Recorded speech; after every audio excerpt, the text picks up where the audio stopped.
కీర్తన గ్రంథం 8వ అధ్యాయం చదువుకుందాం. కీర్తన గ్రంథం 8వ అధ్యాయం. ప్రధాన గాయకునికి గిత్తీత్ రాగమును బట్టి పాడదగినది దావీదు కీర్తన. యెహోవా మా ప్రభువా, ఆకాశములలో నీ మహిమను కనపరచువాడా, భూమి అంతటా నీ నామము ఎంత ప్రభావము గలది. శత్రువులను పగ తీర్చుకుని వారిని మాన్పివేయుటకై నీ విరోధులను బట్టి బాలుల యొక్కయు చంటి పిల్లల యొక్కయు స్తుతుల మూలమున నీవు ఒక దుర్గమును నిర్మించి ఉన్నావు. ఆమేన్. నీ చేతి పని అయిన ఆకాశమును నేను చూడగా, నీవు కలగజేసిన చంద్ర నక్షత్రములను నేను చూడగా, నీవు మనుష్యుని జ్ఞాపకం చేసుకున్నటకు వాడే పాటివాడు, నీవు నరపుత్రుని దర్శించుటకు వాడే పాటివాడు. దేవుని కంటే వానిని కొంచెము తక్కువ వానిగా చేసి ఉన్నావు. మహిమా ప్రభావములతో వానికి కిరీటము ధరింపచేసి ఉన్నావు. నీ చేతి పనుల మీద వానికి అధికారం ఇచ్చి ఉన్నావు. గొర్రెలన్నిటినీ, ఎడ్లన్నిటినీ, అడవి మృగములను, ఆకాశ పక్షులను, సముద్ర మత్స్యములను, సముద్ర మార్గములలో సంచరించు వాటన్నిటినీ వాని పాదముల కింద నీవు ఉంచి ఉన్నావు. యెహోవా మా ప్రభువా, భూమి అంతటా నీ నామము ఎంత ప్రభావము కలదు. ప్రార్థన చేద్దాం. పరిశుద్ధుడైన మా తండ్రి, పవిత్రుడా, మార్పులేని దేవా, నీకే స్తోత్రము నాయన. చదవబడిన వాక్యమును ధ్యానించుటకు, గ్రహించుటకు నీ కృపా కనికరము దయచేయండి. నీ వాక్యములోని విలువైన సంగతులను మేము గుర్తుపట్టుటకు కృప దయచేయండి నాయన. నీ వాక్యంతో మాతో మాట్లాడి మమ్మల్ని బలపరిచి నడిపించమని యేసుక్రీస్తుని నామములో ప్రార్థిస్తున్నాను తండ్రి. ఆమేన్. సరే పిల్లారా, ఈ కీర్తన గ్రంథం, ఈ కీర్తనలు, ఈ పాటలు ఇజ్రాయేలీలు రాసుకున్నటువంటి పాటలు. రకరకాల సమయంలో ఈ పాటల్ని మరి దేవుడు బైబిల్లో తీసుకొచ్చి పెట్టాడు. ఈ పాటల్లో చాలా రకాలైన అంశాలను ఈ తలుపు తీసి సో ఈ పాటల్లో చాలా రకాలైన అంశాలు ఉన్నాయి. సో ఈ పాటల్లో బైబిల్లో 5 పాటలుగా విభాగించాడు. 150 పాటలు, 150 కీర్తనలు. ఈ కీర్తనల్లో మనం దుఃఖంలో పాడుకునే ఉన్నాయి, ధైర్యం కోసం పాడుకునే ఉన్నాయి, అసలు ఎలా పాడాలి అనే యొక్క రహస్యాన్ని కూడా ఇందులో పెట్టాడు. ఇందులో 5 పార్ట్లుగా విభాగించాడు ఈ కీర్తన గ్రంథాన్ని. ఇందులో మొదటి నుంచి 42వ కీర్తనని ప్రథమ స్కందము అని రాసి ఉంటుంది. తర్వాత ఈ 42వ కీర్తన దగ్గరకు వస్తే ఇది ద్వితీయ స్కందం, అంటే 2వ పార్ట్, సెకండ్ పార్ట్ అని. ఆ తర్వాత ఈ 42 నుంచి 73 వరకు ఇది 2వ స్కందం. 73 నుంచి తృతీయ స్కందం, 73 నుంచి 90 వరకు, 73 నుంచి 90 వరకు ఇవి తృతీయ స్కందం. 90 నుంచి 107 వరకు ఇది చతుర్థ స్కందం, అంటే 4th పార్ట్. 107 నుంచి 150 వరకు ఇక అదంతా 5వ స్కందం. ఫస్ట్ దానికి లాస్ట్ దానికి పాటలు ఎక్కువ ఉంటాయి. ఫస్ట్ దానిలో 40 పాటలు ఉంటాయి. చివరి దానిలో కూడా రమారమి 40 పాటల పైన ఉంటాయి. సెకండ్, థర్డ్, ఫోర్త్లో కొంచెం తక్కువ పాటలు ఉంటాయి. సో వీటిని ఇట్లా పార్ట్లుగా విభాగించాడు ఈ కీర్తన గ్రంథాన్ని అన్నమాట. ఆమేన్. సో ఒక కారణంతోనే పెట్టాడు పాటలు. ఎందుకు ఇలా పెట్టారు? పోయినసారి సంపత్ గారు పాటలు పాడి, ఆయన మన దగ్గర సింగర్ పాస్టర్ గారు ఆయన వచ్చినప్పుడు ఆయన మాట్లాడుతూ బైబిల్లో చివరి కీర్తన దేవుని స్తుతించుడి, ఎల్లప్పుడూ దేవుని స్తుతించడానికి కీర్తన ఉంటుంది. అది పాట. ఆ పాట పాడుతూ ఈ పాట ఎందుకు ఇంత అద్భుతమైన పాటని చివరిలో పెట్టారని చాలాసార్లు నేను ఆలోచించాను అన్నాడు ఆయన. అంటే నిజమే, దానికి ఒక కారణం ఉంది. అంటే ఆయన ఆ పాటని ఎందుకు పెట్టారో అని అడిగాడు. దేవుని స్తుతించండి అంటే అది మంచి సంగతి కదా, స్తుతించే సంగతి ముందు ఉండాలి కదా, తీసుకొచ్చి చివరిలో పెట్టారేంటి అని ఆయన ప్రశ్న. అది కారణం ఉంది పిల్లారా. బైబిల్లో ఒక కారణంతో పెట్టుకుంటూ వచ్చాడు. ఇలా 5 పార్ట్లుగా పెట్టుకుంటాడు. ఇందులో ఫస్ట్ పార్ట్లో దుఃఖము, బాధ, ఆవేదన, స్నేహితులు వెంబడిస్తుంటే, వెంట పడుతుంటే, మనిషి గాయమవుతున్నప్పుడు, బాధ అవుతున్నప్పుడు, వేదనల్లో, ఇట్లాంటి టైంలో మనం రాసే పాటలను ఎక్కువ శాతం నా మొదటి 42 పాటల్లోనే ఉంటాయి. ఫస్ట్ పార్ట్లో ఉంటాయి. 2వ పార్ట్లో భక్తి జీవితాన్ని గురించి నాకు ఇంకా ప్రార్థన కావాలి, ఇంకా ఆసక్తి కావాలి, నాకు ఇంకా నీ గురించి ఎదగాలి ప్రభువా అని ఈ టైపులో ఉండే పాటలు రెండో దానిలో ఉంటాయి. అట్లా. సో 5వ పార్టుకు వచ్చేసరికి ఇక్కడ 5వ పార్టు పంచమ స్కందంలో ఏముంటాయంటే పస్కా రోజు పాడే పాటలు 107 నుంచి 119 వరకు హల్లేల్ అంటారు. వీటిని హల్లేల్ సాంగ్స్ అంటే హల్లెలూయా కాదు, హల్లేల్ అంటే పస్కా రోజు పాడే పాటలు. అక్కడ యేసయ్య వాళ్ళు ఇజ్రాయేల్ పస్కా తినేటప్పుడు ప్రభురాత్రి భోజనం మనకి ఎట్లాగో వాళ్ళకట్లా పస్కా ఉంటుంది. ఆ పస్కా తినేటప్పుడు వాళ్ళు ఏ పాటలు పాడాలో కూడా బైబిల్లో రాపిచ్చాడు. 119 తర్వాత 120 నుంచి 133 వరకు వాళ్ళు మందిరానికి వెళ్తున్నప్పుడు, 134 నుంచి 150 వరకు ఇక జీవితంలో అన్నీ పొందుకున్నాక దేవుని స్తుతించడమే. ఇంకా ఆమేన్. మనం చివరి జీవితంలో పరలోకానికి వెళ్ళి అన్నీ పొందుకున్నాక ఏం చేస్తాం? పద్దాకలు దేవుని స్తుతిస్తూనే ఉంటాం. దాన్ని బట్టి రాశాడు. ఆమేన్. సో అయితే ఈ కీర్తనలో ఇంకొక ఇంట్రెస్టింగ్ విషయం ఉంటుంది. కీర్తన మ్యూజిక్కి సంబంధించింది కనుక మ్యూజిక్లో 8వ నెంబర్ అన్నది సరిగమ పదని.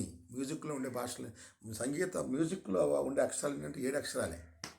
సంగీతం అనే భాషకి 7 అక్షరాలు. ఏంటంటే సరిగమ పదని, అంతే. ఆ 7 అక్షరాలతో ఇన్ని రకాల రాగాలు, ఇన్ని ట్యూన్లు, ఇన్ని మెలోడీలు, ఇన్ని విషాద గీతాలు, ఇన్ని రకాల మ్యూజిక్లు, పాటలు, డ్రమ్స్, ఇన్ని రకాల వాయిద్యాలు అన్నీ 7 అక్షరాల మీద ఆధారపడి ఉన్నాయి. అదే దాని గొప్పతనం. ఈ రకరకాల వాయిద్యాలు, రకరకాల శబ్దాలు, రకరకాలటువంటిది. సరిగమ పదని తర్వాత మళ్ళీ 8వ అక్షరం వచ్చిందంటే మళ్ళీ సానే వచ్చింది. సరిగమ పదని సా, అదే వస్తుంది. అయితే ఈ సాకి ఏంటంటే ఇక్కడి నుంచి ఈ సా వచ్చేసరికి ఇది దాని పిచ్చి పెరిగిద్ది. అందుకని దీన్ని ఆక్టేవ్ అంటారు, 8వది. అలా ప్రతి 8వ దానికి దాని సౌండ్ పెరుగుతూ ఉంటుంది అన్నమాట. అలాగే బైబిల్లో 8 నిత్యత్వానికి సంబంధించిన సంఖ్య. దేవుడు మొదటి రోజు మనిషిని చేశాడు, మొదటి రోజు సృష్టిని చేశాడు కదా. 8వ రోజుకి వచ్చేసరికి నూతన భూమి, నూతన ఆకాశం వస్తుంది. బైబిల్లో 8 నిత్యత్వానికి సంబంధించింది. 8 అంటే నిత్యత్వం, 8 అంటే నిత్యత్వం. ఈవెను మామూలు పిల్లలు కూడా నిత్యత్వం ఇన్ఫినిటీ అని రాయాలంటే 8వ సంఖ్యను అడ్డంగా వేస్తారు. 8ని ఇట్లా అడ్డంగా వేస్తే నిత్యత్వం అన్నమాట. కాలేజీల్లో కూడా 8 అంటే ఇట్లా ఉంటుంది కదా, నిలువు దాన్ని ఇట్లా అడ్డం చేసామంటే అది నిత్యత్వం అని. ఇన్ఫినిటీ నెంబర్ కూడా 8, అడ్డంగా ఉన్న 8. అది మ్యాథమెటిక్స్ లెక్కల్లో కూడా. సో ఈ కీర్తన గ్రంథంలో ఒక అంశం ఉంటుంది. ప్రతి 8వ కీర్తన నిత్యత్వాన్ని, క్రీస్తు పునరుద్ధానాన్ని, ఎత్తబాటును గురించి మాట్లాడుతుంది. అది ఇందులో ఉన్న గొప్పతనం. ప్రతి 8వ కీర్తన అట్లా రాశాడు బైబిల్లో. ఆమె బైబిల్లో కొన్ని ఇంట్రెస్టింగ్ విషయాలు ఉంటాయి పిల్లలు. 11వ నెంబర్ ఎప్పుడు కూడా పెద్ద పెద్ద పాపాలు 11వ నెంబర్లో ఉంటాయి, పెద్ద పెద్ద సంగతులు ఉంటాయి. ఆదికాండం 11లో బాబేలు గోపురం ప్రపంచం చెదరగొట్టబడటం. మొదటి దినవృత్తాంతాలు 11లో దావీదు పాపం, రాజుల గ్రంథం పాపం 11లో సొలొమోను పాపం. అన్ని 11లో వస్తాయి ఎక్కువసార్లు. 11 చాలా ఇంపార్టెంట్. ఈ కీర్తన గ్రంథంకి వచ్చేసరికి 8వ అధ్యాయం చాలా ఇంపార్టెంట్ పిల్లలు. 8వ అధ్యాయాల్లో మనం కొద్దిసేపు చాలించి ముగించుకుందాం. మనం ఇది ప్రార్థనలో ఉన్నాం కనుక ఎక్కువ సమయం కాదు. కానీ ఈ కీర్తనల్లో ప్రతి 8 ఒక ఫస్ట్ అట్లీస్ట్ ఒక 7 కీర్తనలు 7 ఆక్టేవ్స్ వరకు ప్రతి 7వది పునరుద్ధానాన్ని, క్రీస్తు మహిమను గురించే ఉంటాయి. ఉదాహరణకి మొదటి 8వ కీర్తన చూసాం కదా. ఇక్కడ నువ్వు లోకంలో బలహీనులైన వారిని, పిల్లల్ని ఎన్నుకున్నావు ప్రభా. తెలివి లేని వాళ్ళని, జ్ఞానం లేని వాళ్ళని ఎన్నుకొని జ్ఞానుల్ని వెరిపరిచావు. అలాగే ప్రభా నువ్వు యేసుక్రీస్తు అనే మానవుడిగా వచ్చినప్పుడు సమస్త మీద అధికారాన్ని నువ్వే పొందుకున్నావు అన్నది కీర్తన. అలాగే దేవుని పిల్లలు కూడా సమస్త అధికారాలు పొందుకుంటారని రాశాడు కీర్తన. అన్నిటి మీద అధికారం పొందుకుంటామని, పక్షుల మీద, జంతువుల మీద, పురుగుల మీద, లేకపోతే పాముల మీద, తేళ్ల మీద, రోగాల మీద, సమస్తం మీద అధికారం దేవుని పిల్లలదే అని రాశాడు కీర్తన. ఆమేన్, హల్లెలూయా. తర్వాత 16వ కీర్తన చూడండి. ఇక్కడ 16వ కీర్తనలో ఇక్కడ 18వ వచనం నుంచి చూడండి. అది 8వ వచనం నుంచి చూద్దాం. 8వ వచనం నుంచి 16 కీర్తన 8వ వచనం నుంచి. సదాకాలము యెహోవా యందు నా గురి నిలుపుచున్నాను, ఎందుకంటే ఆయన కుడి పార్శ్వమందు ఉన్నాడు కనుక నేను కదల్చబడను. అందువలన నా హృదయం సంతోషించున్నది, నా ఆత్మ కూడా హర్షించుచున్నది, నా శరీరం కూడా సురక్షితంగా నివసించుచున్నది. ఎందుకంటే నీవు నా ఆత్మను పాతాళంలో విడిచిపెట్టవు, నీ పరిశుద్ధిని కుళ్ళిపట్టనీయవు. నీ జీవ మార్గమును నాకు తెలియజేసేదవు, నీ సన్నిధిని సంపూర్ణ ఆనందం ఉంది. ఇది క్రీస్తు పునరుద్ధానుడై లెగవటాన్ని, మరణాన్ని జయించడాన్ని చూశారా? 8వ ఇక్కడ 16వ కీర్తనకు వచ్చేసరికి మళ్ళీ పునరుద్ధానం గురించి మాట్లాడుతున్నాడు. ఆమేన్. మళ్ళీ 8:2-16, 8:3 ఎంత? 24వ కీర్తన కూడా పునరుద్ధానం గురించే ఉంటుంది. తీయండి. ఇక్కడ 24వ కీర్తనలో క్రీస్తు మరణాన్ని గెలిచి పైకి వెళ్తున్నప్పుడు పైన యేసు ప్రభు పైకి వెళ్తానని చూశాడు. 7వ వచనం నుంచి చూడండి. 24:7 గుమ్మములారా మీ తలలు పైకెత్తుకోనండి, మహిమగల రాజు ప్రవేశించున్నట్లు పురాతనమైన తలుపులారా మిమ్మల్ని లేవనెత్తుకోనండి అని యేసు ప్రభు తిరిగి పైకి వెళ్తున్నప్పుడు ఆయనతో పాటు పాత నిబంధన పరిశుద్ధులందరూ, లేచిన వాళ్ళందరూ, అబ్రహాం, ఇస్సాకు, యాకోబు, శారా, వీళ్ళందరూ పాటలు పాడుకుంటూ గంతులేస్తే వెళ్తున్నారంట. అవతల వైపు దూతలు ఉన్నారంట.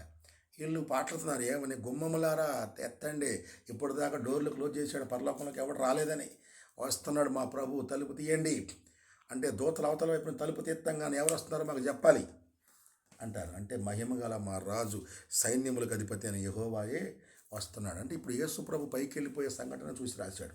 చూసారా? మళ్ళీ 8వ కీర్తన మిగిలిన కీర్తనలన్నీ మామూలుగా ఉంటాయి. 8వ వచ్చేసరికి పునరుద్ధానాన్ని గురించి, ఎత్తబాటు గురించి, నిత్యత్వాన్ని గురించి ఉంటుంది. తర్వాత 8:4 ఎంత?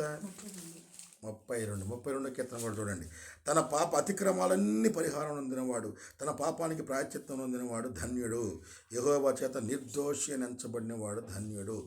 మన పాపాలన్నీ క్షమించబడితే మనం పూర్తిగా అన్నీ పోతే ఏమైపోతాం? ఏదేం తోటలో ఆదాం ఎలా ఉన్నాడో అలా అయిపోతాం. మళ్ళీ నిత్యత్వాన్ని గురించి మాట్లాడాడు. ఆమేన్.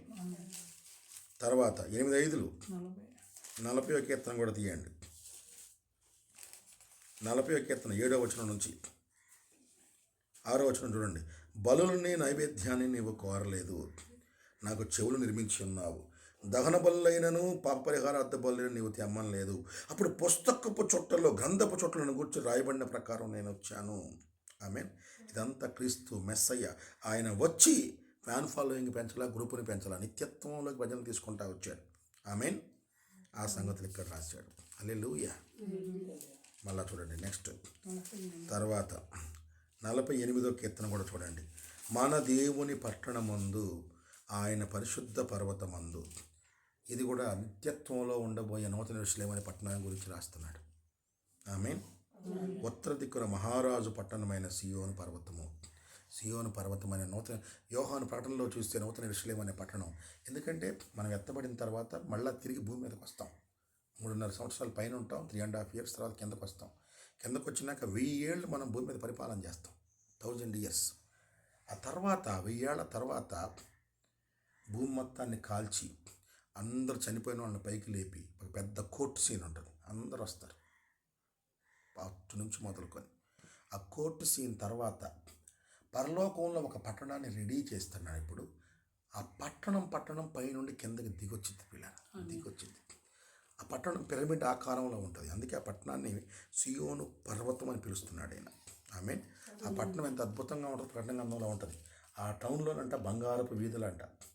అద్భుతం. ఒక్కొక్క బిల్డింగ్, మీకు బిల్డింగ్ వేరు, ఆంటీకి బిల్డింగ్ వేరు. అక్కడ అట్లా ఉంటుంది. ఒక్కొక్కరిది ఒక బిల్డింగ్ ఉంటుంది. గోపి బిల్డింగ్ వేరు, ప్రసన్న బిల్డింగ్ వేరు, నా బిల్డింగ్ వేరు. మనందరికి ఒక్కొక్క బిల్డింగ్ కడుతున్నాడండి ఇప్పుడు దేవుడు ఆల్రెడీ, మన టేస్ట్కి తగ్గట్టు. ఇక ఆ బిల్డింగ్లో రంగు పోదు, తర్వాత పాతగిలిపోదు. చాలా అద్భుతంగా ఉంటుంది. బైబిల్లో ఉంది, ఎవరైనా చదవండి. ఆమేన్. తర్వాత చివరిది 56ది. 56ది కూడా మరణములో నుండి నా ప్రాణమును తప్పించి ఉన్నావు. 56:12 నీ జీవపు వెలుగుల్లో సన్నిధి సంచరిస్తాను, నా కన్నీళ్లు నీ బుడ్డిలో ఉంచబడ్డ. 8వ వచనం మొత్తం అంతా కూడా నిత్యత్వానికి సంబంధించిందే. ఆమేన్. హల్లెలూయా. కాబట్టి ప్రతి 8వ కీర్తన చాలా అద్భుతమైన కీర్తన పిల్లలు. ఆమేన్. హల్లెలూయా. నిత్యత్వానికి సంబంధించింది. వీటిని ధ్యానించండి. హల్లెలూయా. చిన్న ప్రార్థన చేసుకుందాం.